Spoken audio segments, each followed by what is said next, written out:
नमस्कार, news room live में आपका बहुत बहुत स्वागत है। मैं हूं आपके साथ शीतल शर्मा, मेरे साथ मेरी सहयोगी रूपाली शर्मा। इस वक्त एक बड़ी खबर और दुखद खबर सामने आ रही है।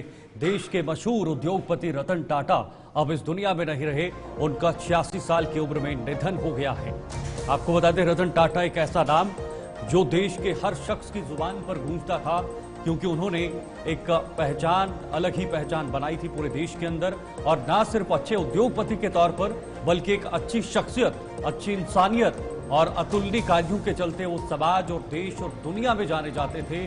और इस देश के लिए, इस देश की पूंजी के लिए उनका कितना योगदान रहा है, ये सब जानते हैं। और नतीजन आज रतन टाटा इस दुनिया में नहीं है, तो पूरे देश के अंदर शोक की लहर देखने को मिल रही है। अलग अलग राज्यों में इस वक्त जो है वो राजकीय शोक मनाया जा रहा है। रतन टाटा का ये 86 साल की उम्र में निधन हुआ है। रूपाली, बिल्कुल इसी के साथ आपको बता दें कि उनका पार्थिव शरीर जो है वो नरीमन पॉइंट पहुंचा है और दोपहर 3:30 बजे तक उनके अंतिम दर्शन जो है पार्थिव शरीर के किए जाएंगे। आपको बता दें, मशहूर उद्योगपति रतन टाटा की अगर बात करते हैं तो वह बीमार चल रहे थे और 2 दिन पहले ही अस्पताल में जो है उन्हें भर्ती करवाया गया था। और उसके बाद अभी कल देर रात की अगर बात की जाए तो टाटा ग्रुप की तरफ से ये ऑफिशियल इंफॉर्मेशन सामने आई थी कि उनका निधन जो है वो हो गया है। और मात्र 86 साल की उम्र में रतन टाटा, अगर बात की जाए एक मशहूर उद्योगपति, जाना माना नाम, टाटा ग्रुप के अध्यक्ष अगर बात की जाए, रतन टाटा का निधन हो चुका है। और आपको बता दें कि इसी में करीबन 3:30 बजे तक उनके अंतिम दर्शन जो है वो किए जाएंगे। इसी के चलते प्रधानमंत्री नरेंद्र मोदी भी वहां पर पहुंचेंगे और साथ ही साथ रक्षा मंत्री अगर राजनाथ सिंह की बात की जाए तो उन्होंने भी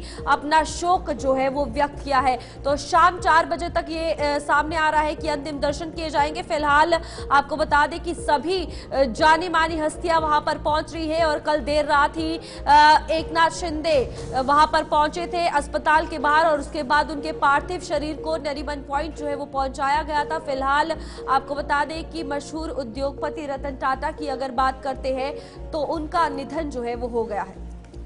बिल्कुल, गृह मंत्री अमित शाह ने इस पर क्या कुछ कहा है। प्रसिद्ध उद्योगपति और सच्चे राष्ट्रवादी श्री रतन टाटा जी के निधन से गहरा दुख हुआ है। उन्होंने निस्वार्थ भाव से राष्ट्र के विकास के लिए समर्पित कर दिया है। जब भी मैं उनसे मिला, भारत और उसके लोगों की भलाई के प्रति उनके उत्साह और प्रतिबद्धता ने मुझे आश्चर्यचकित कर दिया है। तो गृह मंत्री अमित शाह ने ये बड़े ही यहाँ पर जिस तरह से अपने शब्दों का प्रयोग किया है, इससे कहीं ना कहीं भावना और भावनात्मक एक पल जो है वो याद आता है। हमारे देश और इसके लोगों के कल्याण के प्रति उनकी प्रतिबद्धता के कारण लाखों सपने साकार हुए। समय रतन टाटा जी को उनके प्यारे देश से दूर नहीं कर सकता। वे हमारे दिलों में जीवित रहेंगे। टाटा समूह और उनके अनगिनत प्रशंसकों के प्रति मेरी संवेदनाएं हैं। ओम शांति शांति। गृह मंत्री अमित शाह ने यह लिखा है, ना सिर्फ बड़े बड़े नेता उनकी तारीफों के पुल बांध रहे हैं, बल्कि हर शख्स, इस देश का हर शख्स, हर नागरिक उन्हें पसंद करता था नागरिक के तौर पर, एक अच्छे इंसान के तौर पर, और लोग उन्हें बेहद ज्यादा करीब मानते थे। लेकिन अब जब रतन टाटा इस दुनिया में नहीं रहे, रूपाली, सोशल मीडिया पर इस वक्त झड़ी लगी है। कमेंट्स की अलग अलग जगहों पर लोग पोस्ट कर रहे हैं, अपनी संवेदनाएं भी प्रकट कर रहे हैं। बिल्कुल इसी के साथ आपको बता दें कि प्रधानमंत्री नरेंद्र मोदी ने भी अपने अकाउंट एक्स पर ट्वीट किया है, जहां पर उन्होंने दुख और शोक व्यक्त करते हुए कहा कि श्री रतन टाटा जी एक दूरदर्शी बिजनेस लीडर, दयालु आत्मा और एक असाधारण इंसान थे। उन्होंने भारत के सबसे पुराने और सबसे प्रतिष्ठित व्यापारी घरानों में से एक के स्थिर नेतृत्व प्रधान जो है वो किया है। साथ ही उनका योगदान बोर्ड रूम से कहीं आगे तक गया है। अपनी विनम्रता, दयालुता और साथ ही साथ हमारे समाज को बेहतर बनाने के प्रति अटूट प्रतिबद्धता के कारण उन्होंने कई लोगों का प्रिय बना लिया है। तो साफ तौर पर प्रधानमंत्री नरेंद्र मोदी ने भी अपना शोक व्यक्त किया है। और इसी के साथ मशहूर हस्ती रतन टाटा की अगर बात करते हैं तो उन्हें पद्म भूषण और पद्म विभूषण भी मिला था। और साथ ही साथ अब यह हस्ती हमारे बीच नहीं है, जहां पर टाटा ग्रुप के चेयरमैन रतन टाटा की अगर बात करते हैं तो कल देर रात उनका निधन हो गया है। तो इसमें आपको बता दें कि रक्षा मंत्री राजनाथ सिंह, प्रधानमंत्री नरेंद्र मोदी, गृह मंत्री अमित शाह और साथ ही साथ कई बड़ी हस्तियों ने, नेताओं ने जो है शोक व्यक्त किया है। और फिलहाल ये कहा जा रहा है कि प्रधानमंत्री नरेंद्र मोदी वहां पर उनके पार्थिव शरीर के अंतिम दर्शन करने के लिए भी पहुंचेंगे। बिल्कुल, टाटा का पार्थिव शरीर नरीमन पॉइंट स्थित national centre for performing arts में रखा गया है, यानी एनसीपीए में। देखिए, मल्लिकार्जुन खड़गे राष्ट्रीय अध्यक्ष कांग्रेस के, उन्होंने क्या कुछ कहा है। श्री रतन लाल नवल टाटा के निधन से हमने भारत का एक अमूल्य पुत्र खो दिया है, एक उत्कृष्ट परोपकारी व्यक्ति जिनकी भारत के समावेशी विकास के प्रति प्रतिबद्धता सर्वोपरि रही। श्री टाटा स्पष्ट निष्ठा और नैतिक नेतृत्व के पर्याय थे। वह लाखों लोगों के लिए प्रेरणा और प्रतीक थे और उन्होंने राष्ट्र निर्माण में भरपूर योगदान निभाया है, योगदान दिया है और उनके प्रियजनों और प्रशंसकों के प्रति हमारी संवेदनाएं हैं। देखिए, इस वक्त राजनीतिक पार्टियां भी राजनीति से ऊपर उठकर रतन टाटा को याद कर रही हैं, रतन टाटा को संवेदनाएं प्रकट की जा रही हैं, क्योंकि वो इस तरह की शख्सियत थी जिन्होंने राजनीति के अंदर या फिर राजनीतिक लोगों के अंदर कोई भी भेदभाव जैसी चीजें उत्पन्न होने नहीं दी। यही कमाल उन्होंने आज तक किया था और उनका योगदान देश के लिए, और नतीजन आज सभी जितने भी पॉलिटिकल लीडर्स हैं, जितने भी राजनेता हैं, वो भी अपनी अपनी जगह उन्हें याद कर रहे हैं। और बेहद आज भावुक पल है पूरे देश के अंदर, देश ही नहीं बल्कि दुनिया के अंदर, क्योंकि जिस तरह से उन्हें देश में योगदान दिया था और देश आगे बढ़ा था, उनके योगदान से वो दुनिया में कहीं ना कहीं उसका योगदान है। राजनाथ सिंह रक्षा मंत्री ने क्या कहा है। श्री रतन टाटा के निधन से दुख हुआ। वे भारतीय उद्योग जगत के महान नायक थे जिन्होंने हमारी अर्थव्यवस्था, व्यापार और उद्योग में उनके उल्लेखनीय योगदान के लिए जाना जाता है। उनके परिवार, दोस्तों और प्रशंसकों के प्रति मेरी गहरी संवेदनाएं हैं। उनकी आत्मा को शांति मिले, ये यहां पर राजनाथ सिंह रक्षा मंत्री ने कहा है। तमाम नेता इस वक्त एक्स के जरिए पोस्ट कर रहे हैं और अपने भाव को प्रकट करने की कोशिश की जा रही है, चाहे वो किसी भी दल से हों या फिर किसी भी राज्य से हों। तो इस वक्त रूपाली बेहद भावुक पल, क्योंकि रतन टाटा एक ऐसा नाम था जो ना सिर्फ इतनी बड़ी उद्योग कंपनी, इतनी बड़ी कंपनी ना सिर्फ अमीरों के प्रति बल्कि गरीबों तक कैसे छोटी छोटी चीजें पहुंचानी है, जो एफोर्डेबल चीजें हैं वो कैसे उन तक पहुंचाई जानी चाहिए, उनको लेकर भी काम किया था। और सबसे इसका बड़ा उदाहरण जब रूपाली एक टाटा नैनो कार सामने आई थी और उस समय यही बताया जा रहा था कि ये सिर्फ टाटा ही कर पाएगा, कोई और नहीं कर पाएगा। बिल्कुल शीतल, इसी के साथ टाटा ग्रुप की अगर बात की जाए तो टाटा एक ऐसा नाम है जो हर घर में मिलेगा, क्योंकि अगर बात की जाए रतन टाटा की तो उनकी एम्पायर की अगर बात की जाती है साफ तौर पर, तो आपको बता दें टाटा नमक से लेकर टाटा टी तक और टाइटन, फास्ट ट्रैक, ये सभी बड़े ब्रांड्स जो है उनके नाम थे और इनके चेयरमैन थे। और साफ तौर पर आज भारत ने अपना एक अनमोल रत्न जो है वो खोया है, जिसमें आपको बता दें कि उनके पार्थिव शरीर को लेकर फिलहाल आपको बता दें कि नरीमन पॉइंट जो है वो पहुंचे हैं और शाम 4 बजे तक अंतिम दर्शन जो है वो किए जाएंगे। और वहां पर लोगों का तांता लगा है, बड़े उद्योगपतियों से लेकर बड़े नेताओं से लेकर बड़े बड़े लोग जो है वहां पर उनके पार्थिव शरीर के अंतिम दर्शन के लिए यहां पर पहुंच रहे हैं। और साथ ही साथ रतन टाटा एक नाम ऐसा है जो हमेशा याद रहेगा। और फिलहाल अगर बात की जाए देश के लिए, भारत के लिए, ये एक ऐसा नाम है जो सदियों सदियों तक याद किया जाने वाला है। ना ही सिर्फ बात की जाए अमीरों की, बल्कि ये माना जाता है कि रतन टाटा जो थे इतने डाउन टू अर्थ इंसान थे कि गरीबों के लिए भी वे सोचते हुए नजर आते थे। और कुछ ही दिन पहले, उनके निधन से पहले की अगर बात की जाए तो उन्होंने जानवरों के लिए भी एक अस्पताल खोला था। आप तस्वीरें देख सकते हैं जहां पर उनका पार्थिव शरीर जो है वो लोग वहां पर पहुंचे हैं और वहां पर फिलहाल उन्हें किस तरीके से तिरंगे में जो है लपेटा जा रहा है और पार्थिव शरीर के दर्शन करने लोग पहुंचे हैं। हकीम देशमुख हमारे सहयोगी इस वक्त सीधे मुंबई से जुड़ चुके हैं। हकीम, देखिए, बेहद ही दुखद खबर है, पूरे देश के लिए एक बहुत बड़ी क्षति है, एक बहुत बड़ा नुकसान है, क्योंकि रतन टाटा का नाम जब आता था तो एक अलग ही एक माहौल बनता था। वहां पर इस वक्त क्या स्थिति है, किस तरह से पूरी प्रक्रिया अब चलेगी अंतिम संस्कार की, अंतिम विदाई की?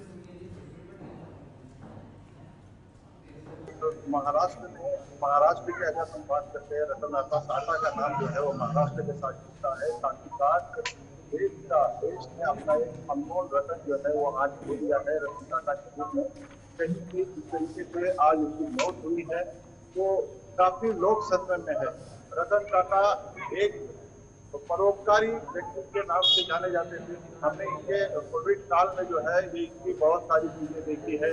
इन्होंने जब कोविड में इनके वर्कर जो है वो घर पर रहा करते थे, उस समय भी ये पूरी तरीके की तनख्वाह उन्हें अब उनके घर तक पहुंचाते थे, भोजन पहुंचाते थे, राशन पहुंचाते थे, काम करते थे।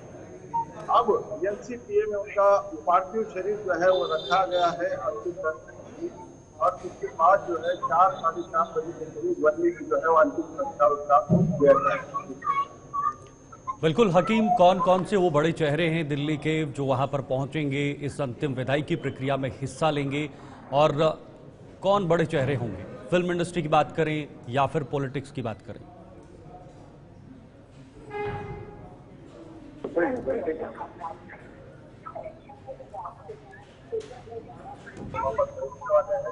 और तरीके से बात करते हैं राजनेताओं की, महाराष्ट्र के सभी राजनेता जो है वो आने वाले काफी लोग हैं, तो वो अपने अपने हिसाब से कर सकते हैं। और 4:30 बजे के करीब अंतिम विदाई जो है ये रतन टाटा जी को दी जाएगी। बड़े महान व्यक्ति आज जो है देश से चले गए, देश का एक अनमोल रत्न जो है वो आज हो गया। बिल्कुल हकीम, इसी के साथ नरीमन पॉइंट की अगर बात की जाए, वहाँ इस वक्त किस तरीके का माहौल है? क्योंकि पार्थिव शरीर जो है वहाँ पर पहुंच चुका है और कई दिग्गज लोग और बड़ी हस्तियां वहाँ पर अंतिम दर्शन के लिए पहुंच रही है। किस तरीके की तस्वीरें वहाँ से सामने आ रही हैं? रूपाली, अगर आमतौर पर देखें तो किसी भी कारपोरेट इंडस्ट्री का जो हेड है जब जाता है तो लोग सिर्फ दुखी होते हैं, उनको दुख होता है, लेकिन यहाँ पर जो माहौल है वो रोने वाला माहौल है। कर्मचारी जो है पूरे तरीके से जो है वो कहीं न कहीं इमोशनल होते हुए नजर आ रहे हैं, रोते हुए नजर आ रहे हैं। इस तरीके का माहौल जो है एनसीपी में जो है वो देखा गया, और जिस तरीके से लोगों के प्रति उनका लगाव रहा, छोटे से छोटे कर्मचारी तक वो जाते थे, बात करते थे, उसके हालात को जानने की कोशिश करते थे और उसके हालचाल को पूछते थे, उसे जो लेकिन लगती थी हकीम, इस देश में बहुत सारे उद्योगपति हैं और महाराष्ट्र को माया नगरी कहा जाता है, वहां से भी बहुत सारे उद्योगपति हैं, लेकिन रतन टाटा का नाम सबसे अलग क्यों था? सबसे अलग ही उनका नाम क्यों सामने आता था? उनके योगदान को नहीं भुलाया जा सकता। तो थोड़ा सा हमें बताइएगा कि रतन टाटा को अलग ही छवि क्यों उन्होंने बनाई थी, कैसे बनाई थी और अलग तरीके से उन्हें याद किया जा रहा है? शीतल, देखिए, सुई से लेकर के एरोप्लेन तक इंडस्ट्री में अपने दमखम रखने वाले ये व्यक्ति कहीं न कहीं इतने साधारण थे कि कभी भी वो अपने प्यून के पास भी जाकर के उससे बातें किया करते थे और हमेशा सलाह देते नजर आते थे।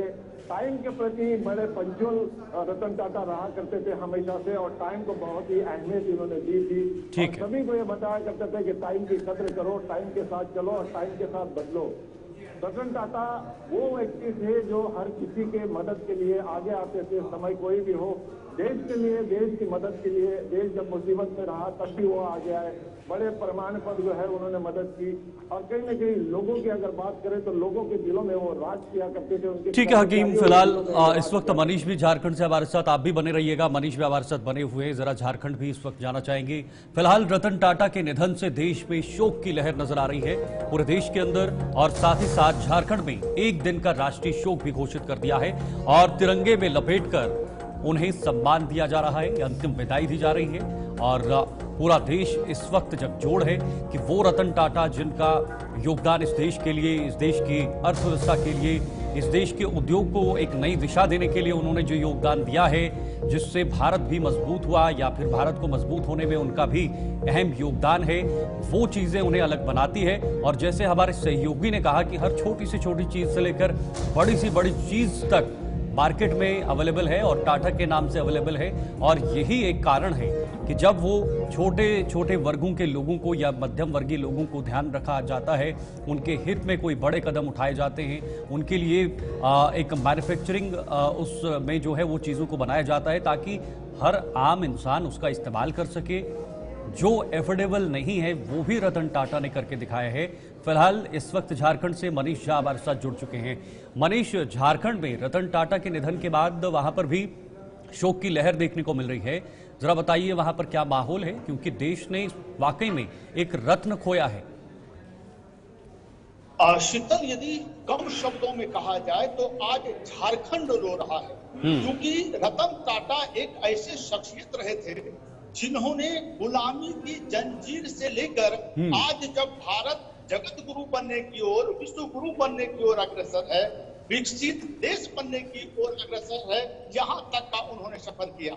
और झारखंड में अगर झारखंड का नाम लिया जाता है तो उसमें सर्वोपरि नाम रतन टाटा जी का लिया जाता है, क्योंकि किसी भी समय में आप याद करें, प्रधानमंत्री नरेंद्र मोदी से लेकर पिछले जितने प्रधानमंत्री रहे हैं, उनके समय में जब से उन्होंने अपना व्यापार संभाला है, सबके साथ उनका तस्वीर जरूर मिलेगा और पर्दे के पीछे से उन्होंने काम करते रहे। ये तो तस्वीर थी जो सामने आ गई, लेकिन जब जब देश को जरूरत पड़ा, उनकी जरूरत पड़ी, वो खड़ा रहे और आर्थिक रूप से मदद करते रहे। कोरोना काल को भुलाया नहीं जा सकता है, जिस समय उन्होंने बढ़ चढ़ कर साथ दिया था। मोदी जी का कंधे से कंधे मिलाकर उन्होंने साथ दिया था और झारखंड को उस परिस्थितियों से उबारा जिस समय परेशानी में झारखंड था। तो एक कम शब्दों में कहा जाए तो वो झारखंड के लिए मसीहा थे और आज पूरा झारखंड रो रहा है।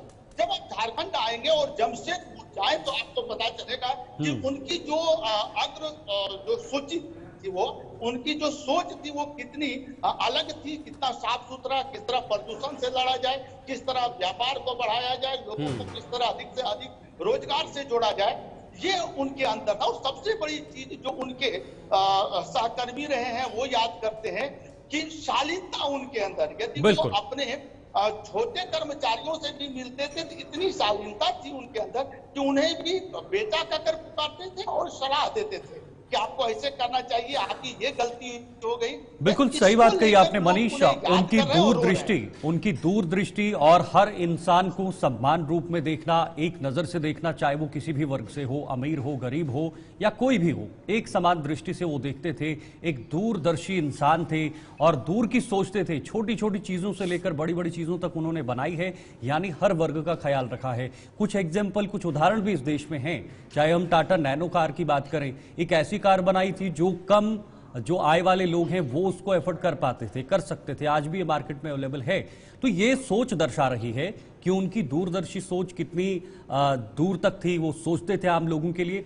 ये कितनी बड़ी क्षति है, इसका कितना नुकसान हमारे देश को आने वाले समय में हो सकता है।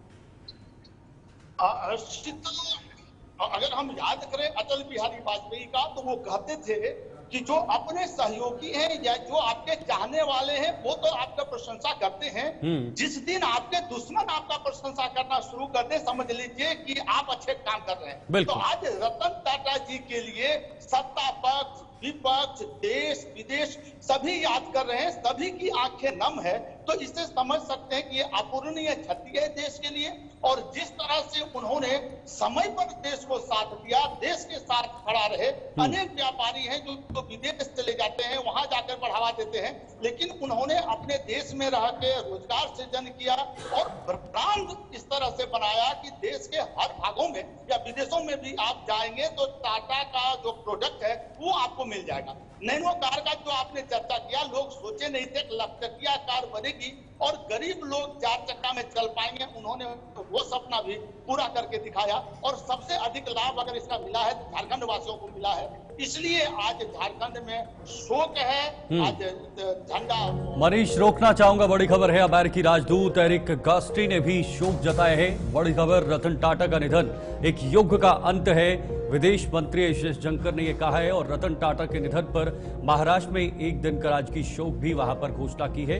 यानी झारखंड में भी राजकीय शोक की घोषणा कर दी गई है और तमाम राज्यों में इस वक्त शोक की लहर नजर आ रही है। हर कोई रतन टाटा को याद कर रहा है, उनके योगदान को याद कर रहा है और उनकी जो दूरदर्शी सोच थी, शालीनता थी, जो एक हमेशा वो हर वर्ग के लोगों को एक समान दृष्टि से देखते थे, यही चीजें उन्हें बाकी उद्योगपतियों से अलग बनाती थी और यही नतीजा है कि आज उन्होंने एक अलग ही जगह बनाई है पूरी दुनिया के अंदर और रतन टाटा के नाम से जाने जाते हैं। जरा उनके योगदान पर नजर डालते हैं। 28 दिसंबर 1937 को बंबई में उनका जन्म हुआ और उसके बाद 10 वर्ष के थे तब वे अलग हो गए थे। टाटा का पालन पोषण उनके सौतेले भाई ने किया था। रतन टाटा ने कैंपियन स्कूल मुंबई, फिर न्यूयॉर्क शहर में शिक्षा प्राप्त की थी।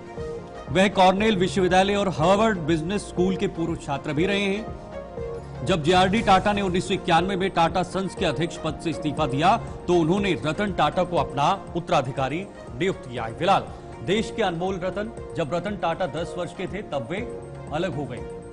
बिल्कुल टाटा का पालन पोषण उनके सौतेले भाई नोएल टाटा के साथ किया गया था। रूपाल, बिल्कुल इसी के साथ अगर रतन टाटा ने, आपको बता दें कि कैंपियन स्कूल मुंबई फिर न्यूयॉर्क शहर में शिक्षा जो है वो प्राप्त की थी और वो कॉर्नेल विश्वविद्यालय और हार्वर्ड बिजनेस स्कूल के पूर्व छात्र हैं। ये कुछ अनमोल बातें, अनमोल रत्न टाटा के बारे में है। आपको बता दें कि जब जेआरडी टाटा ने 1991 में टाटा सन्स के अध्यक्ष पद से इस्तीफा दिया था तो उन्होंने रत्न टाटा को अपना उत्तराधिकारी नियुक्त किया था। बिल्कुल, और उसके बाद टाटा ने सेवानिवृत्ति की आयु निर्धारित करके उनकी जगह लेना शुरू कर दिया। देखिए, देश के अनमोल रतन टाटा रतन को लेकर ये कुछ खास बातें, रोचक बातें और जिनमें उनका योगदान रहा है। रतन टाटा के नेतृत्व में टाटा सन्स की अतिव्यापी कंपनियों को एक समन्वित इकाई के रूप में सुव्यवस्थित भी किया है। देखिए, बहुत बड़ा योगदान है उनका। उनके 21 वर्षों के कार्यकाल के दौरान राजस्व 40 गुना से अधिक बढ़ गया है।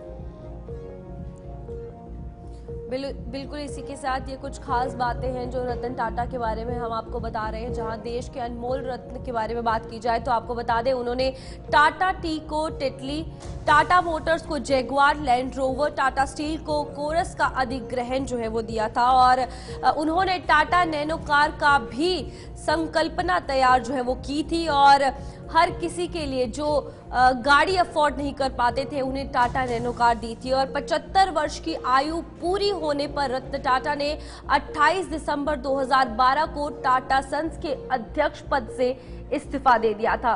रत्न टाटा ने अपनी निजी बचत, आपको बता दें कि स्नैपडील और टी बॉक्स और cashkaro.com में निवेश किया और उनके नेतृत्व में देश की अगर बात की जाए तो आर्थिक तौर पर काफी फायदा जो है देश को हुआ है और लाखों लोगों को रोजगार भी जो है रत्न टाटा के इस कार्यकाल में मिला है। और साफ तौर पर आप देख सकते हैं कि उन्होंने भारत देश को क्या कुछ नहीं दिया।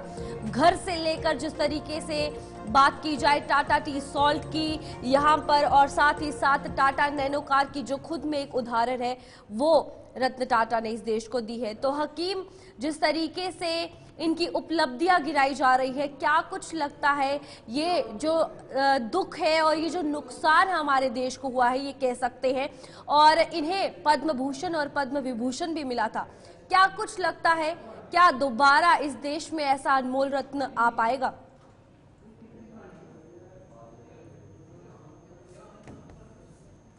हकीम, आप सुन पा रहे हैं? आ पाएगा। देखिए, जिस तरीके से रतन टाटा जी जो है वो अपने कार्य में जो है व्यस्त रहा करते थे, लोगों को सलाह दिया करते थे, साथ ही साथ जिस तरीके से रतन टाटा ने उनकी जो छवि थी वो लोगों के दिलों में इस तरीके से उतारी थी। टाटा नैनो की लगातार हम बात करते हैं तो जब रतन टाटा, इसका निर्माण कैसे हुआ इस पर भी हमें नजर डालनी होगी। रतन टाटा जब सड़क से गुजर रहे थे, एक बाइक पर एक परिवार, एक पति और पत्नी अपने 3 बच्चों के साथ एक बाइक पर जा रहे थे। रतन टाटा को ये बात चुभ गई थी। कहीं न कहीं उन्हें लगा कि इन ऐसे छोटे परिवारों के लिए ऐसी गाड़ियों का निर्माण करना चाहिए जो ये अफोर्ड भी कर पाए और कहीं न कहीं ये सुरक्षित भी रहे। तभी जाकर के रतन टाटा ने जो है वो टाटा नैनो का जो है वो जिक्र किया था और टाटा नैनो का उत्पादन शुरू किया था। तो इस तरीके के ख्याल जो थे वो रतन टाटा के हमेशा से रहे थे। सड़क पर चलने वाले लोगों से लेकर के अपने कर्मचारियों तक ये पूरे तरीके से ध्यान रखा करते थे। रतन टाटा अपने आप में एक बड़ा व्यक्तित्व था, बहुत बड़ी व्यक्ति थी और बहुत बड़े व्यक्ति थे, व्यक्तित्व था, बहुत बड़ी शख्सियत थी। लेकिन ये भी सवाल है कि जो कोई सोच नहीं पाता था वो रतन टाटा करके दिखाते थे और कई मायनों, कई मोड़ पर उन्होंने करके दिखाया है जो लोगों के लिए काफी ज्यादा इस्तेमाल भी हुआ है। लोगों ने उस चीज का इस्तेमाल भी किया है, लोगों के लिए काफी हितकारी रहा है। लेकिन जिस तरह से उन्होंने इस देश के अंदर योगदान दिए हैं, एक अलग छवि उन्होंने बनाई है, ऐसा अनमोल रत्न तो दोबारा नहीं मिलेगा। क्या वो एक प्रेरणादायक व्यक्ति रहेंगे बाकी उद्योगपतियों के लिए या बाकी लोगों के लिए, पूरे देश के लिए, देश के युवाओं के लिए? एक इंस्पिरेशनल ह्यूमन बनेंगे? देखिए, कॉर्पोरेट जगत की अगर बात करते हैं, उद्योगपतियों की अगर बात करते हैं, तो रतन टाटा जैसा उद्योगपति बनना अब मुमकिन ही नहीं है, क्योंकि जिस तरीके से उन्होंने काम किया है, सरकार कोई भी हो, हर किसी सरकार को देश में किसी भी प्रकार का संकट आता है तो उस सरकार के पीछे वो डटे रहा करते थे, हमेशा खड़े रहते थे, मदद किया। बहुत बहुत शुक्रिया आपका। यूपी के पूर्व सीएम मुलायम सिंह की आज पुण्यतिथि है और उसको भी याद किया जा रहा है। अखिलेश ने पुष्पांजलि अर्पित की है। मुलायम सिंह यादव जो मुख्यमंत्री रह चुके हैं उत्तर प्रदेश के, और आज उनकी पुण्यतिथि है, उन्हें याद किया जा रहा है। अखिलेश यादव जो उनके पुत्र हैं और वो भी मुख्यमंत्री रह चुके हैं उत्तर प्रदेश के। अभी फिलहाल वो विपक्ष में है, लेकिन फिलहाल अखिलेश यादव ने पुष्पांजलि अर्पित की और उन्हें याद किया गया है। तस्वीरें आपके सामने। अखिलेश यादव अपने पिता की प्रतिमा पर पहुंचे, वहां पर आज उनकी पुण्यतिथि पर उन्हें याद किया जा रहा है। पुष्पांजलि कर उन्हें वहां पर नमन किया जा रहा है।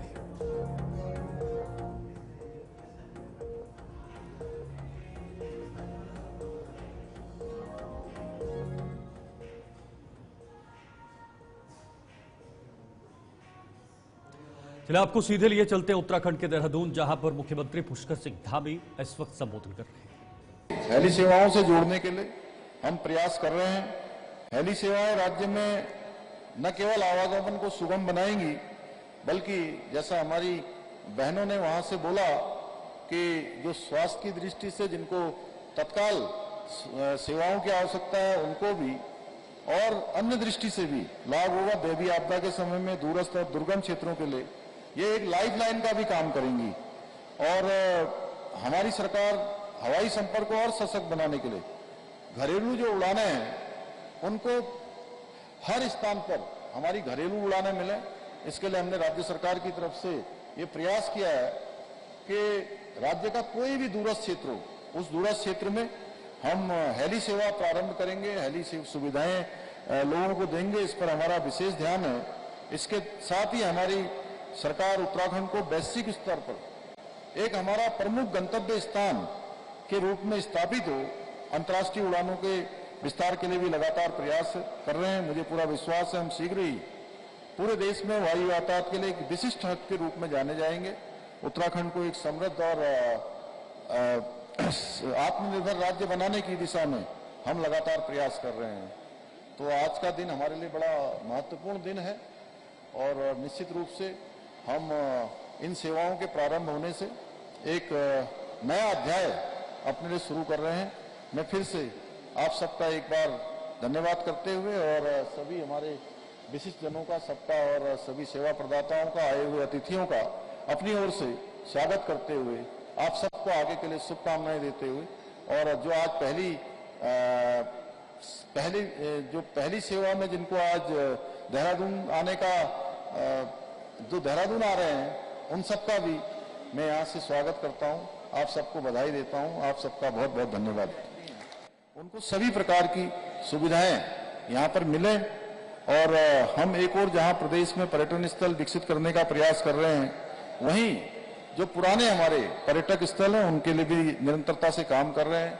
होम स्टे जैसी योजना भी हमारे लिए गेम चेंजर साबित हो रही है और इससे ग्रामीण पर्यटन को आज बढ़ावा मिले, उसके लिए हमारा लगातार प्रयास है। आपने देखा होगा हमारे प्रधानमंत्री जी अक्सर जब भी लक्ष्य सेन वगैरह मिलने जाते हैं तो उनके लिए यहाँ की बाल मिठाई लेकर जाते हैं और प्रधानमंत्री जी कभी भूलते नहीं हैं। जब भी जिक्र होता है अल्मोड़ा का तो बाल मिठाई का भी जिक्र होता है। और इस हेली सेवा की शुरुआत से प्राकृतिक सांस्कृतिक धरोहरों का आनंद लेने वाले जो हमारे पर्यटक हैं वो आसानी से अब अल्मोड़ा पहुंच पाएंगे। बाई रोड जाना बड़ा कठिन होता था, बड़ा यात्रा थोड़ा लंबी भी होती थी और बाहर के लोगों को भी और स्थानीय लोगों को भी ठीक आसानी से ये सेवा मिलेगी। आज हमारे प्रधानमंत्री जी के नेतृत्व में हम देश में और जहां एक और वायु सेवाओं का आधुनिकीकरण कर रहे हैं, स्वदेशीकरण कर रहे हैं, वहीं दूसरी ओर आम नागरिकों को भी ये सेवा मिले और विशेषकर हमारे जैसे जो हमारा जो कठिन पूरा राज्य का जो एक भौगोलिक स्ट्रक्चर है उसमें हेली सेवाओं का बहुत महत्व है। और एक समय था जब पूरे देश के अंदर, दुनिया के अंदर रेल सेवा को प्राथमिकता दी जाती थी, लेकिन पिछले कुछ वर्षों से हवाई सेवा एक प्रमुख परिवहन का रास्ता बन गया है। तेज और विश्वसनीय साधन होने के कारण लोगों में ये अत्यंत लोकप्रिय भी हो रहा है और आदरणीय प्रधानमंत्री जी की जो दीर्घकालिक सोच के कारण यह सब संभव हो पाया है। आज बहुत आसान हेली सेवा हो गई है। भाइयों बहनों, ये हमारा आज मैं इसको देखकर वास्तव में बहुत ही अद्भुत तरीके से इसका निर्माण किया गया है, इस टर्मिनल का। और 2013 में जब आपदा आई थी, उस समय इसका आपदा के दौरान इसकी स्थापना की गई थी और हमारे प्रधानमंत्री जी के मार्गदर्शन में, भारत सरकार के सहयोग से आपदा को अवसर में बदलने का काम हमारे राज्य के परिवहन, ये जो नागरिक उड्डयन का जो हमारा टर्मिनल है, नागरिक विभाग है, उन्होंने किया है। और इसके साथ ही इन सेवाओं के प्रारंभ होने से राजस्व की भी अच्छी प्राप्ति होगी, वहीं दूसरी ओर आम जनमानस को भी अच्छी सेवा प्रारंभ होगी। भारत सरकार की उड़े हर भारत का हर नागरिक योजना के अंतर्गत प्रदेश के विभिन्न क्षेत्रों में अभी बेहतर सेवा प्रदान की जा रही है। राज्य सरकार का प्रयास है कि आने वाले समय में श्रद्धालुओं को, पर्यटकों को उनके आवागमन में हर प्रकार की सुविधा मिले। और इसमें जो सबसे महत्वपूर्ण भूमिका किसी की है तो वह हमारी हवाई सेवाओं की है। और भाइयों बहनों, हमने जॉली ग्रांट एयरपोर्ट मुख्यमंत्री पुष्कर सिंह धामी देहरादून से इस वक्त लाइव थे, जिन्होंने संबोधन किया है। फिलहाल यहां पर वक्त एक ब्रेक का है, लेकिन ब्रेक के बाद भी खबरों का सिलसिला जारी।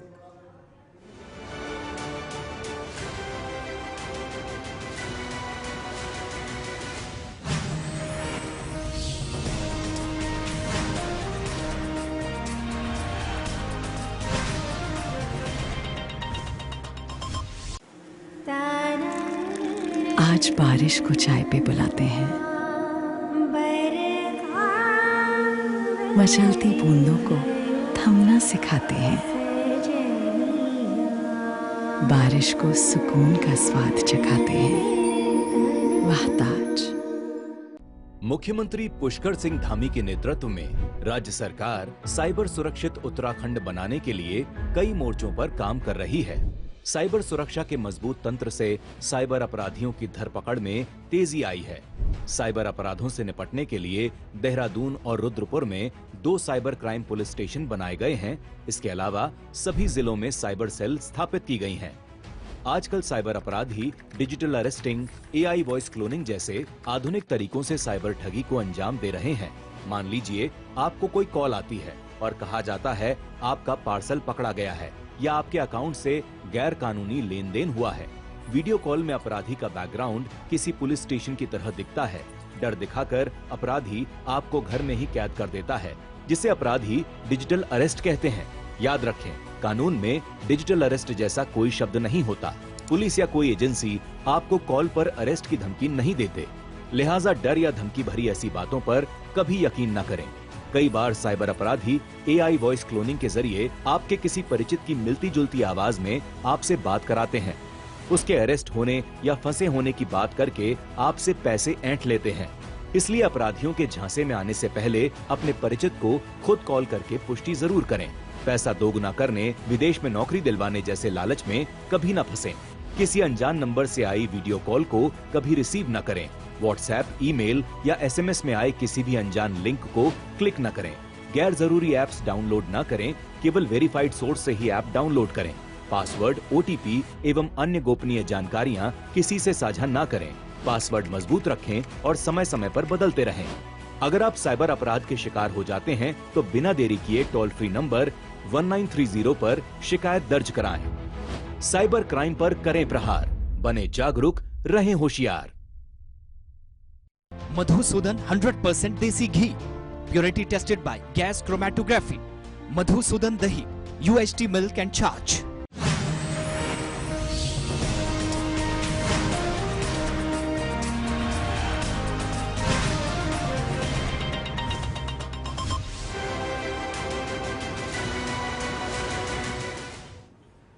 फिर ब्रेक के बाद एक बार फिर से आप सभी का बहुत बहुत स्वागत है। खबरों में आगे बढ़ेंगे, लेकिन उससे पहले आपको सीधे दिल्ली लिए चलेंगे, जहां पर आम आदमी पार्टी के नेता और राज्यसभा सांसद संजय सिंह प्रेस कॉन्फ्रेंस कर रहे हैं।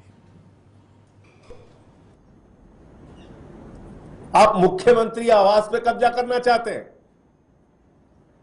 और इसके लिए एक महिला मुख्यमंत्री को आप सीएम हाउस से निकाल देंगे, उसका सामान फेंकवा देंगे।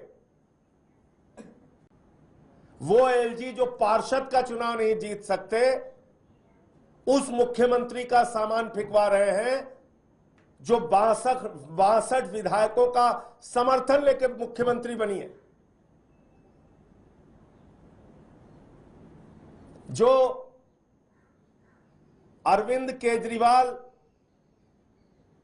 और आम आदमी पार्टी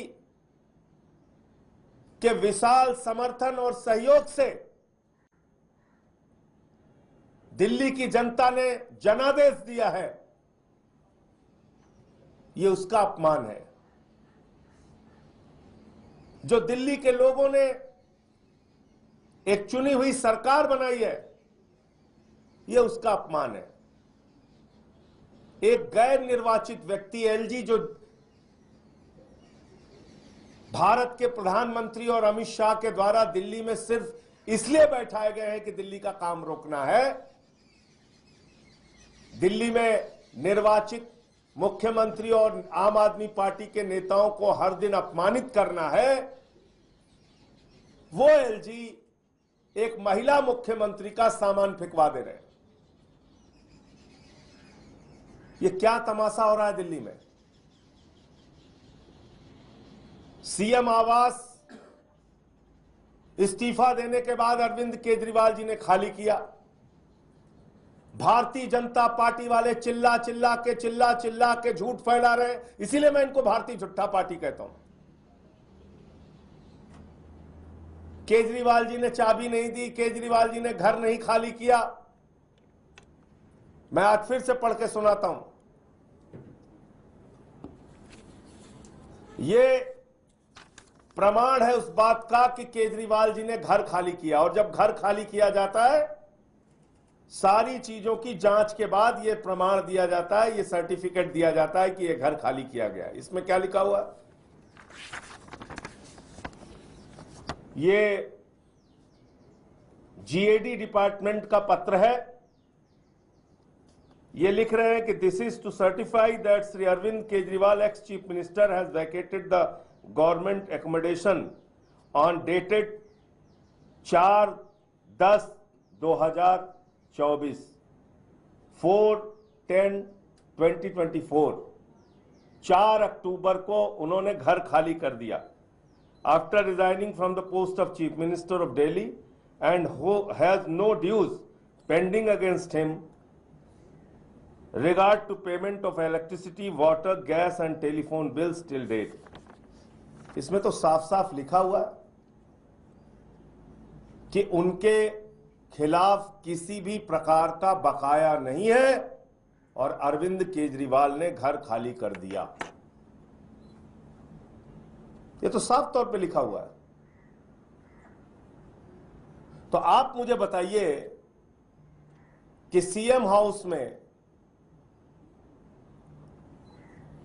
सीएम हाउस की फिर चाबी सौंप दी गई रविवार को आतिशी जी को, जो मुख्यमंत्री हैं दिल्ली की। उन्होंने अपना सामान वहां पर रख दिया।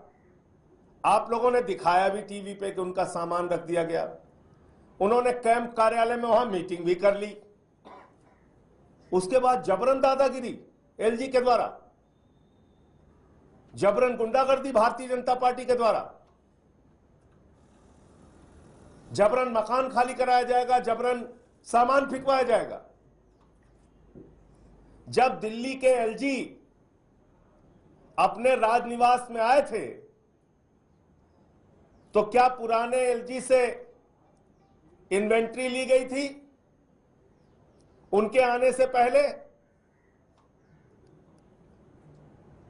तो ये मैं समझता हूं कि ये एक निर्वाचित मुख्यमंत्री का, दिल्ली के लोगों के जनादेश का, एक महिला मुख्यमंत्री का, दिल्ली की सरकार का ये अपमान है कि जो पार्टी 27 साल से चुनाव नहीं जीत पा रही है, वो दिल्ली के मुख्यमंत्री आवास पे जबरन कब्जा करना चाहती है। पहले अरविंद केजरीवाल को गिरफ्तार करो, उनकी राजनीति को खत्म करने का प्रयास करो, फिर आम आदमी पार्टी के नेताओं को गिरफ्तार करो, उनकी राजनीति खत्म करने का प्रयास करो, और अब आप ये तमाशा।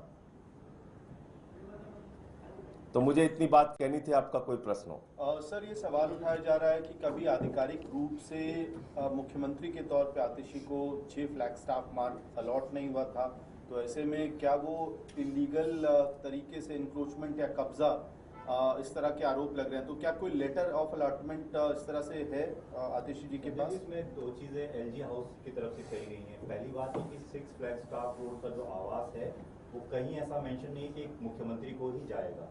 दूसरी बात ये कही गई है कि जो आतिशी हैं उनको AB 17 वाला रोड जो मार्ग वाला जो आवास वो दिया जा चुका है, उन्होंने वो हैंडओवर नहीं किया, तो दूसरा बात है। अच्छा, एक चीज आप बताइए, इनके खुद के सवालों में आप देखिए, अगर आतिशी जी को वो घर, पहली बात वो सीएम हाउस है, शुरू से हम लोग कह रहे हैं, घर दिया नहीं गया, तो वो वीडियो जो आप लोगों ने चलाई वो फेक वीडियो थी क्या, जिसमें उनका सामान उनके घर में जा रहा है? सबने दिखाया था, 2 छोटे छोटे टेम्पो में उनका सामान जा रहा है। अगर उनका सामान वहां नहीं था, सामान वहां पे उन्होंने रखा, तो बगैर PWD विभाग के चाबी दिए बगैर रखा कैसे? तो मैं तो भाजपाइयों से ये कहना चाहता हूं कि भाई, आप लोग अगर दिल्ली के अंदर एक चुनी हुई सरकार को मानना ही नहीं चाहते, उसके नेताओं को हर दिन अपमानित करने के हथकंडे आप अपनाते हैं। दिल्ली से लाइव ये प्रेस कॉन्फ्रेंस संजय सिंह, राज्यसभा सांसद आम आदमी पार्टी से, जिन्होंने ये प्रेस कॉन्फ्रेंस कर एक बार फिर से घर छोड़ने का मुद्दा उठाया और बीजेपी पर तंज कसा। जम्मू कश्मीर की तरफ बढ़ते हैं। नई सरकार का गठन की तैयारियां तेज हो गई हैं और थोड़ी देर में नेशनल कॉन्फ्रेंस के विधायक दल की बैठक होने वाली है। आज विधायक दल का नेता चुना जाएगा और उस पर आगे की प्रक्रिया शुरू होगी, लेकिन इस दौरान जब विधायक दल की बैठक होगी तो आगे की रणनीति भी शुरू होगी। AICC के ऑब्जर्वर भी इसमें शामिल होंगे और जम्मू कश्मीर में नई सरकार के गठन की अब फाइनली तैयारियां तेज हो गई हैं। 10 साल के लंबे इंतजार के बाद जम्मू कश्मीर के अंदर एक चुनी हुई और लोकतांत्रिक सरकार बनने जा रही है। नेशनल कॉन्फ्रेंस और कांग्रेस के गठबंधन ने पूर्ण बहुमत पाया है और अब पूर्ण बहुमत के बाद अब आधिकारिक तौर पर जब LG का प्रस्ताव उनके सामने रहेगा, विधायक दल का नेता जब चुना जाएगा, तो वो आगे की प्रक्रिया में शामिल होकर इस सरकार का गठन होगा। बड़ा सवाल यह है कि नेशनल कॉन्फ्रेंस कश्मीर सूबे की एक बड़ी पार्टी बनकर सामने आई, कांग्रेस की ज्यादा सीट नहीं आई, लेकिन उसके बावजूद भी दोनों दल मिलकर ये सरकार बना रहे हैं। भारतीय जनता पार्टी जम्मू सूबे की सबसे बड़ी पार्टी उभर कर आई, 29 सीटें प्राप्त की हैं, लेकिन अब इस सरकार की रणनीति क्या होगी, कौन जम्मू से रिप्रेजेंटेटिव होगा, जम्मू को किस तरह से देखा जाएगा, ये तमाम चीजें अब सवाल के घेरे में है। लेकिन ये सरकार कितनी स्थिर है, कितनी स्टेबल है, ये आने वाला वक्त बताएगा। बिल्कुल, इसी में साफ तौर पर आपको बता दें कि अब नई सरकार जो है जम्मू कश्मीर में मिलने वाली है और इसी को लेकर सभी जितने भी 42 उम्मीदवार जो जीते हैं उन्हीं के साथ कुछ इंडिपेंडेंट कैंडिडेट्स भी इस मीटिंग में शामिल हो सकते हैं, जिसको लेकर अगर बात की जाए तो जम्मू कश्मीर में नई सरकार का गठन होगा, उसको लेकर तैयारियां और चर्चाएं जो है वो की जाने वाली है। तो फिलहाल आगे की रणनीति पर चर्चा होने वाली है और देखना यह है कि क्या कुछ निकलकर इस बैठक में सामने आएगा। फिलहाल आपको बता दें कि जम्मू कश्मीर में हाल ही में जो इलेक्शन हुए उसमें जम्मू कश्मीर नेशनल कॉन्फ्रेंस को ज़्यादा वोट्स मिले, ज़्यादा सीट्स मेजॉरिटी में मिले और उसके बाद आज विधायक दल की बैठक होने जा रही है, जिसमें सभी उम्मीदवार, जीते हुए उम्मीदवार भी शामिल होंगे, कुछ इंडिपेंडेंट कैंडिडेट्स भी शामिल होंगे और आगे की रणनीति पर चर्चा करेंगे।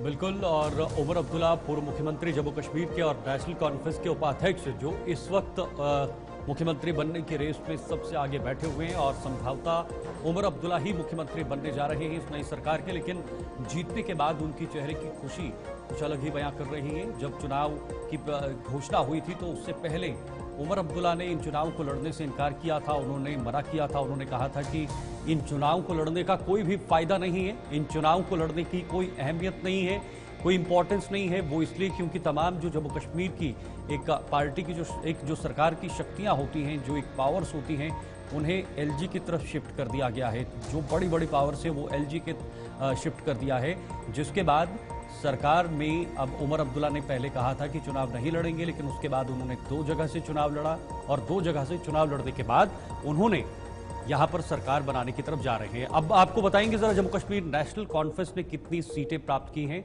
42 सीटें, उसके बाद ये 42 सीटों पर कब्जा किया है जेके पीडीपी, 3 सीटें जीते हैं और उसके बाद भारतीय जनता पार्टी ने 29 सीटों पर कब्जा किया है। जम्मू की ज्यादातर सीटें बीजेपी के खाते में गई हैं, जेकेपीसी के खाते में सिर्फ और सिर्फ 1 सीट गई है। रूपाली, बिल्कुल इसी के साथ आप देख सकते हैं कि फिलहाल अभी भारतीय जनता पार्टी की अगर बात की जाए तो 29 सीटें जो है भारतीय जनता पार्टी ने जीती है और इसी के साथ फिलहाल अभी देख सकते हैं कि किस तरीके से यहाँ के समीकरण बने। और फिलहाल इंडियन नेशनल कांग्रेस की अगर बात की जाए तो 6 सीटें जो है उनके हिस्से में आई और गठबंधन जो है नेशनल कॉन्फ्रेंस के साथ है। वहीं जेकेएपी की अगर बात की जाए तो 1 भी सीट उन्हें नहीं मिली है। अवामी एतिहाद पार्टी जिसमें ज्यादा जो है वो जोर लगाया जा रहा था और देखा जा रहा था कि हो सकता है इंजीनियर रशीद की ये पार्टी कुछ इस बार भी अलग करे, तो फिलहाल आपको बता दें सिर्फ 1 सीट जो है उनके खाते में आई है। और फिलहाल अगर इंडिपेंडेंट यानी कि या फिर अदर्स की बात की जाए तो 8 सीटें जो है उनके द्वारा जीती गई है। तो साफ तौर पर ये डाटा जो है सामने आया है कि कितनी सीटें किसके खाते में गई। और जहां पर भारतीय जनता पार्टी की अगर बात की जाए तो फिलहाल 29 सीटें उनकी, कांग्रेस की 6, जेकेएनसी की 42, पीडीपी की 3, जेकेपीसी की 1, अदर्स की 8, एआईपी यानी अवामी एतिहाद पार्टी की 1 और जेकेएपी की 1। फिलहाल आपको बता दें कि उमर अब्दुल्ला का सीएम मुख्यमंत्री का चेहरा जो है लगभग निश्चित है, लेकिन इस पर अभी गठबंधन वाली जो पार्टीज हैं उनके साथ भी चर्चाएं की जाएंगी और उनकी सहमति के बाद ही मुख्यमंत्री का चेहरा जो है वो सामने लाया जाएगा। बिल्कुल रूपाली, सही कहा आपने। फिलहाल इमरान नायकू हैं, उनके साथ एक सवाल लेते हैं, उसके बाद हमारे साथ न्यूज रूम में वरिष्ठ पत्रकार विनोद कुमार जी भी जुड़ जाएंगे। पहले इमरान का रुख करना चाहेंगे। इमरान, जरा बताइएगा अभी कश्मीर के अंदर क्या माहौल है नई सरकार को लेकर। इमरान, श्रीनगर के बाहर हूँ और यहाँ पे नेशनल कॉन्फ्रेंस के जो मुंतखबा लेजिस्लेटर्स है, जो एमएलएज है, वो एक एक करके यहाँ पे आ रहे हैं और पहुँच रहे हैं और कई सारे जो लेजिस्लेटर्स है वो अंदर जा चुके हैं और अभी कुछ देर बाद यहाँ पे पार्टी की लेजिस्लेटर मीटिंग हो रही है जिसमें तमाम पार्टी के विनिंग कैंडिडेट्स के साथ तबादला ख्याल किया जाएगा। एक मीटिंग होगी और जिसमें ये फैसला लिया जाएगा कि किस उम्मीदवार पर क्या कुछ जिम्मेदारी आयद होगी और आज ही वजीर आला यानी चीफ मिनिस्टर के कैंडिडेट का ऐलान भी किया जाएगा और दीगर जो नेशनल कॉन्फ्रेंस के जो मुंतखबा उम्मीदवार हैं, जो लेजिस्लेटर्स हैं, उनकी जिम्मेदारी का भी आज ऐलान किया जाएगा और साथ साथ दीगर मसाइल पर भी आज पार्टी के अंदर गौर खोज किया जाएगा। और उसके बाद तवक्कात की जा रही है कि सेकंड राउंड में अलायंस के साथ जो कांग्रेस के अलायंस पार्टनर है वो भी यहाँ पे उनके साथ भी एक अलग मीटिंग होगी। उनके साथ जो मीटिंग होगी कांग्रेस के साथ, उसमें नेशनल कॉन्फ्रेंस की जो आला क़यादत है वो उस मीटिंग वो उनके साथ मीटिंग करेंगे। और साथ साथ ये भी कि कुछ जो आज़ाद उम्मीदवार हैं जो जीत के आए हैं उनकी भी तवक्कात की जा रही है कि वो आज नेशनल कॉन्फ्रेंस में ऑफिशियली ज्वाइन करेंगे। जिस तरीके से सकीना यतू, अब्दुल मजीद लारमी, सलमान अली सागर और दीगर एमएलएज ने कहा कि कई जो इंडिपेंडेंट कैंडिडेट्स है वो यहाँ पे आज ज्वाइन करेंगे नेशनल कॉन्फ्रेंस को। तो कुल मिला के बड़ी अहम मीटिंग है और जैसा कि आप मेरे पस मंजर में पर नजर बनाए रखिएगा। बहुत बहुत शुक्रिया आपका हमारे साथ जुड़ने के लिए और ये तमाम जानकारी साझा करने के लिए। इमरान नायकू हमारे साथ बने हुए थे, जो इस समय वहां पर बैठक होनी है विधायक दल की, उस पर नजर बनाए हुए हैं। अब जरा सीधे रुख करते हैं, हमारे साथ इस वक्त न्यूज रूम में वरिष्ठ पत्रकार विनोद कुमार जी जुड़ चुके हैं। इस सरकार को लेकर बातचीत करेंगे कि आखिर किस तरह की ये सरकार या किस तरह की ये तस्वीर अब आने वाले 5 साल के लिए बनती हुई नजर आ रही है। विनोद जी, बहुत बहुत स्वागत आपका हमारे से जुड़ने के लिए। क्या लगता है 10 साल का लंबा इंतजार और अब जाकर नई सरकार, कितनी स्थिर सरकार बन रही है और सरकार ने यहाँ नेशनल कॉन्फ्रेंस की बात करें, नेशनल कॉन्फ्रेंस अब अकेले भी सरकार बना सकती है क्योंकि बहुत सारे निर्दलीय उम्मीदवारों ने उनसे राब्ता कायम किया और आज काफी सारे लोग विधायक दल की बैठक के बाद उनको ज्वाइन भी करने वाले हैं जो निर्दलीय है। बिल्कुल। तो वो बिना कांग्रेस के या फिर अलायंस के पार्टनर से बिना भी सरकार बना सकता है। लेकिन अपना रुख सरकार ने या नेशनल कॉन्फ्रेंस ने पहले ही स्पष्ट कर दिया है कि किसी तरह का गतिरोध वो केंद्र से नहीं रहेंगे, क्योंकि हम जो अर्थव्यवस्था से गुजर रहे हैं, हालांकि उन्होंने यह हवाला दिया था कि दोनों साइड्स में, दोनों एंड्स में हमारे पास हमारे दुश्मन है, चाइना है, पाकिस्तान है, जिससे ये बात करने की वकालत करते थे। आज उनके तेवर बदले और उन्होंने कहा कि वहाँ पर एक तरफ चाइना, एक तरफ पाकिस्तान है, इसलिए हमें केंद्र के साथ पूरा गठजोड़ के साथ उनके चलना चाहिए, समन्वय और तालमेल बना के चलना चाहिए। एक रुख ये स्पष्ट हो गया। दूसरा रुख ये है कि क्या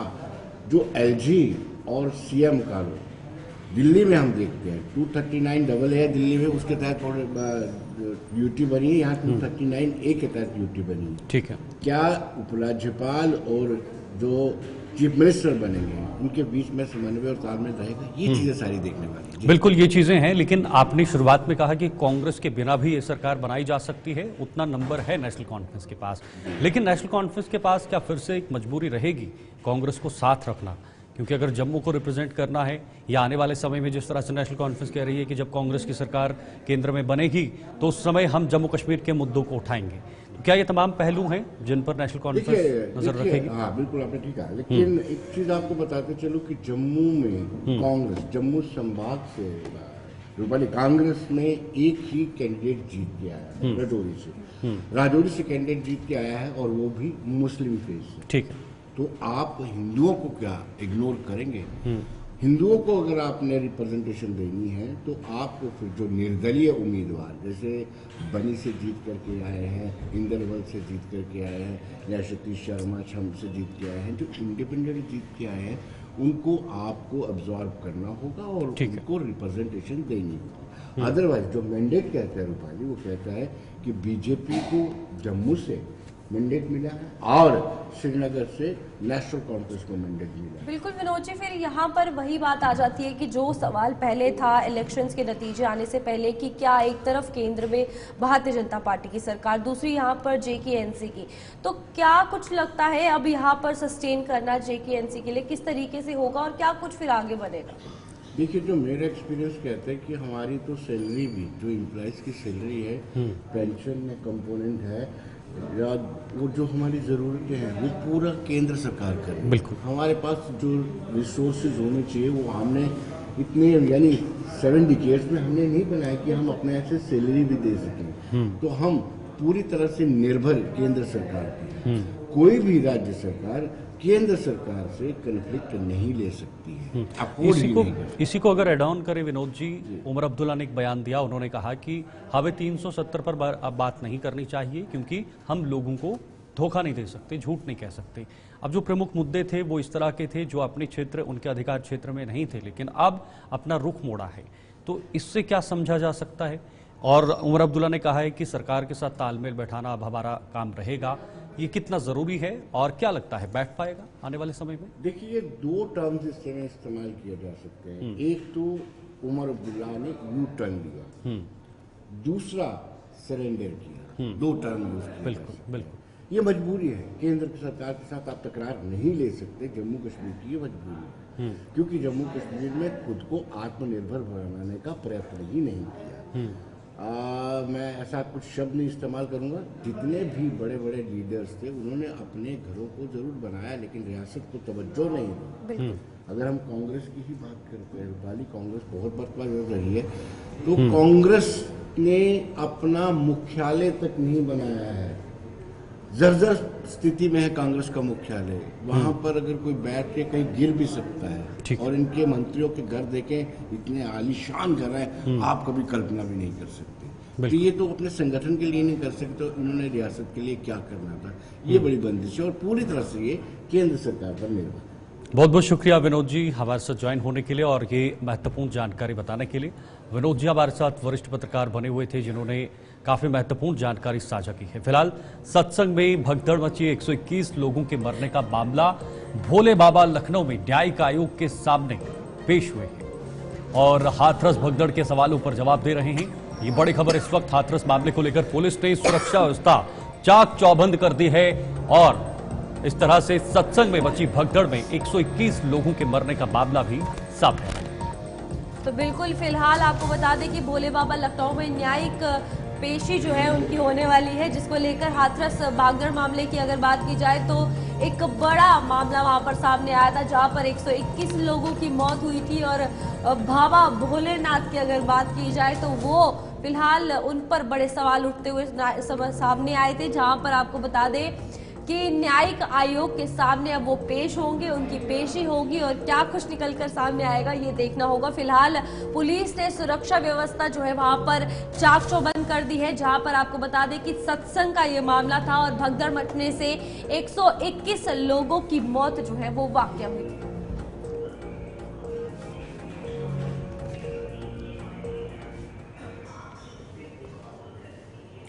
न्यूज रूम लाइव में फिलहाल के लिए इतना ही, लेकिन देश और दुनिया की तमाम खबरों के लिए आप हमारे साथ जुड़ रहिए। नमस्कार।